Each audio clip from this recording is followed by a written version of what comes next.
بابا فرید کا کہنا تھا کہ بلیوں کے بعد دوسرے جس جانور کی شکل میں نے جنات کو سب سے زیادہ آتے دیکھا ہے وہ ہے کالا کتا، جس پر سفید داغ ہو۔ لیکن کالے کتے کی شکل اختیار کر کے جو زیادہ تر جنات آتے ہیں وہ برے جنات ہوتے ہیں، جو کہ انسانوں کے سخت دشمن ہوتے ہیں، اور کتے کی شکل میں آنے والی تعالیٰ سے بحث کرنے لگا۔ اس شخص کا کہنا تھا کہ آپ ہر وقت چڑیوں اور جانوروں کی باتیں کرتے رہتے ہیں، بھلا ہم انسانوں اور جانوروں کا کیا مقابلہ؟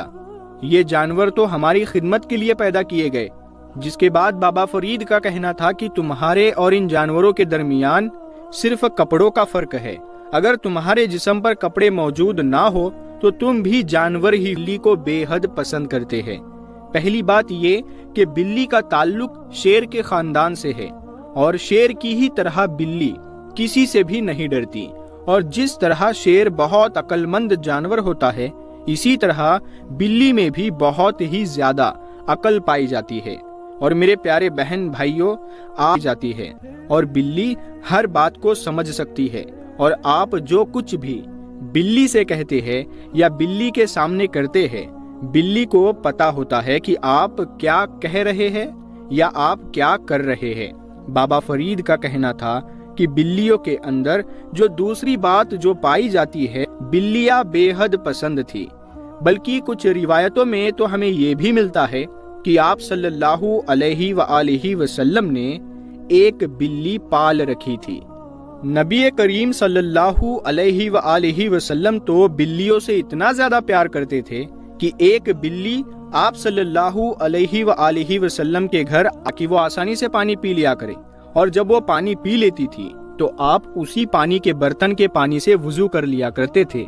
جس سے یہ بات بھی ہمیں پتہ چل جاتی ہے کہ بلیاں ناپاک جانور نہیں بلکہ یہ ایک پاک جانور ہے۔ اور یہی وجہ ہے کہ پھر چاہے مکہ ہو یا مدینہ یا مسجد نبوی ہی کیوں نہ ہو، آپ کو بلیاں عام کیا جاتا ہے، اور نہ ہی کسی دوسری مقدس جگہ میں۔ لیکن ہم لوگوں کی بدقسمتی، ہمارے ملک میں ایسے کچھ لوگ ضرور ہیں جو اپنے گھر میں بلیوں کو برداشت نہیں کر پاتے۔ جیسے ہی کوئی بلی ان کے گھر میں آ جاتی ہے تو وہ جوتی چپل یا جو کچھ ان کے ہاتھ میں آتا ہے، بے شک پتھر ہی کیوں نہ ہو، وہ اٹھاتے ہیں اور بلی کو دے مارتے، اور پریشانیاں بڑھتی ہی جا رہی ہے۔ جبکہ بابا فرید کے مطابق بلی کے اندر جو تیسری بات پائی جاتی ہے کہ بلی کبھی بھی کسی انسان کو اپنا مالک نہیں مانتی۔ بے شک آپ بلی کا چھوٹا سا بچہ لے کر پال لے، جس کسی نے بھی بلی کو رکھا ہوتا ہے، بلی اسے پیار کرتی ہے، نہیں مانتی، جس طرح سے کتا اپنے پالنے والے کو مالک مانتا ہے۔ بلی کی فطرت میں یہ چیز پائی جاتی ہے کہ بلی صرف اللہ کو مالک مانتی ہے، اللہ کے سوا وہ کسی کو مالک نہیں مانتی۔ جبکہ بلی کے اندر جو چوتھی خوبی موجود ہے کہ بلی نے اللہ کے نبی حضرت ہی ہے کہ حضرت نوح علیہ السلام نے ایک کشتی بنائی تھی، جس پر انسانوں سمیت جو کہ اللہ تعالیٰ کے فرما بردار انسان تھے، ان کے علاوہ تمام جانوروں کی ایک ایک جوڑی کو سوار کر لیا تھا۔ جس کے بعد اللہ تعالیٰ نے حضرت نوح علیہ السلام کی قوم پر سیلاب کی شکل میں عذاب نازل کیا۔ حضرت نوح علیہ السلام کی کشتی پانی میں تھی تو حضرت نوح علیہ السلام کی کشتی پر ایک چوہا اور چوہی کی جوڑی موجود تھی، جنہوں نے بہت تیزی سے اپنی آبادی بڑھانا شروع کر دیا، جس کے بعد کشتی پر چوہے ہی چوہے ہو گئے۔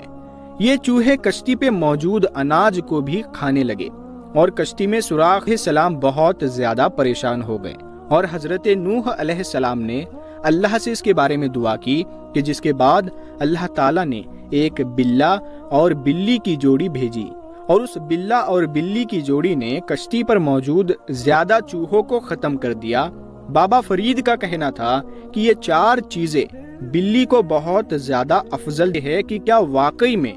بلی اور دولت کا کوئی آپس میں تعلق ہے؟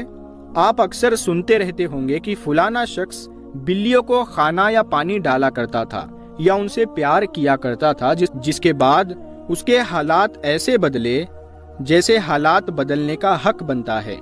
اور پیارے بہن بھائیوں، ایسی کہانیاں صرف اور خود اپنی آنکھوں سے دیکھ بھی رہا ہوں، بلکہ میں خود آپ کو اس چیز کی گواہی دے سکتا ہوں کہ جو کوئی بھی بلیوں کا خیال رکھتا ہے، ان سے پیار کرتا ہے یا پھر ان کے کھانے پینے کا اچھی طرح سے خیال رکھتا ہے لیکن بالکل بے لوث ہو کر، تو یقیناً اللہ تعالیٰ کی اس پر رحمت ہوتی ہے۔ اللہ تعالیٰ اس کے گھر میں برکت، اس کی زندگی میں اس کے دیا جاتا ہے، اس کے رزق کو بڑھا دیا جاتا ہے۔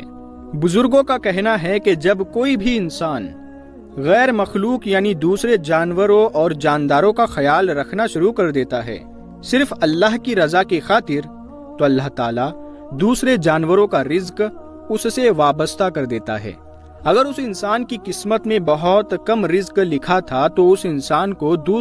کیونکہ دوسرے جانور سے زیادہ افضل ہوتے ہیں، جیسے کہ پرندے ہو گئے اور خاص کر بلیاں ہو گئی، اسی لیے اگر آپ پرندوں اور بلیوں کا خیال رکھتے ہیں، ان سے پیار کرتے ہیں، اور اگر آپ کی جیب اجازت دیتی ہے تو آپ ان کے لیے کھانے پینے کا خیال رکھتے ہیں، ان کو کھانے پینے کے لیے کچھ ڈالتے رہتے ہیں، یا پھر آپ پرندوں اور بلیوں وغیرہ کو ڈالتے رہتے ہیں، تو ان کے صدقے آپ کے رزق میں بے پناہ اضافہ ہو جاتا ہے، اور آپ کے جتنے بھی رزق اور دولت کے مسئلے ہیں وہ ایسے دور ہونے لگتے ہیں کہ آپ کو خود بھی سمجھ نہیں آتا کہ آپ کے ساتھ کیا ہو رہا ہے۔ بابا فرید کا کہنا تھا کہ جب بھی کوئی شخص اللہ ہے یا ان سے صرف پیار ہی